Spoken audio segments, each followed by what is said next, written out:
Unang drop natin itong mga kaparot. May nani nagkaagad akong goatfish. Pamilya ito ng goatfish pero iba ang kanyang kulay. Hinok sa amin kung tawagin. Yan, pang ulam na to. Good shot. Na headshot. Kaya di na makagalaw. Pero dito sa pangalawang drop natin, grabe intense yung habulan namin dito sa nokos or pusit. Grabe, ayaw talaga pahabol. Usus, grabe. Ang lakas, lumangoy, ayun, sumuot pa sa ilalim ng bangka. Grabe to, sayang. Di pa pahuli talaga. Ayaw talaga hanggang sa mawala na tuloy. Sayang, sa di pa simulan natin bakbakan. Shout out muna ulit tayo kay Kuya Charlie Jimenez Linis. Kaya dito tayo sa main course. Unang bakbakan natin dito mga kaparot. Meron akong naaninag na kulambutan or bagulan, napakalaki. Ayun. Ayun, sapol. Siguro timbangan to mga kaparot. Insured na yung bigas natin ito. Yun ang laki. 3 kilo mahigit. Grabe ang laki. So sakala ko bukya ngayon akong gabi.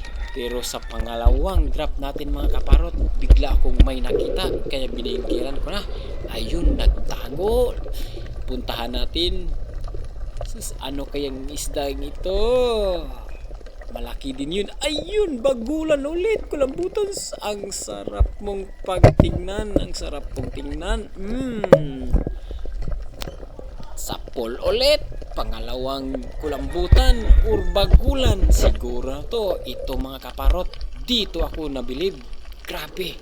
Ang laki. Dito. Nakita ko. Ayan. Ang laki.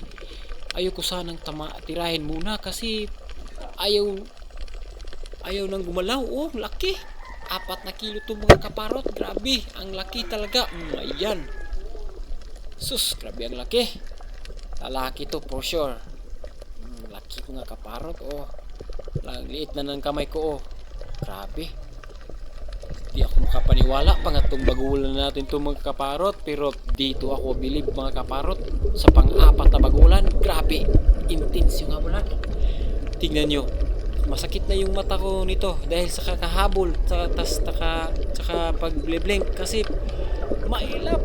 Ang ilap talaga. Grabing bagulan to. Hanggang sa sumuko. At ayun. Nagprino. Buti na lang para sa akin ka talaga. At ayun na nga. Na headshot. Patay. Kaagad. Sus. Pang-4 na bagulan. Thank you Lord. Sus. Ayun na. Good size na bagulan. 3 kilo din. Kaya ito yun. Yung biyaya ng binigay ni Senior Santo Niño mga kaparot. Huli natin lahat. Maraming 4 na salamat. bagulan or kulambutan. Malalaki puro. Kapit na piraso.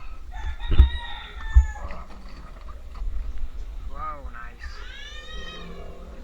Ito lang yung medyo maliit. 3 kilo siguro to. Yung iba mga 4. Ito 4. Grabe. Salamat Senior Santo Niño. Viva Pichinyor.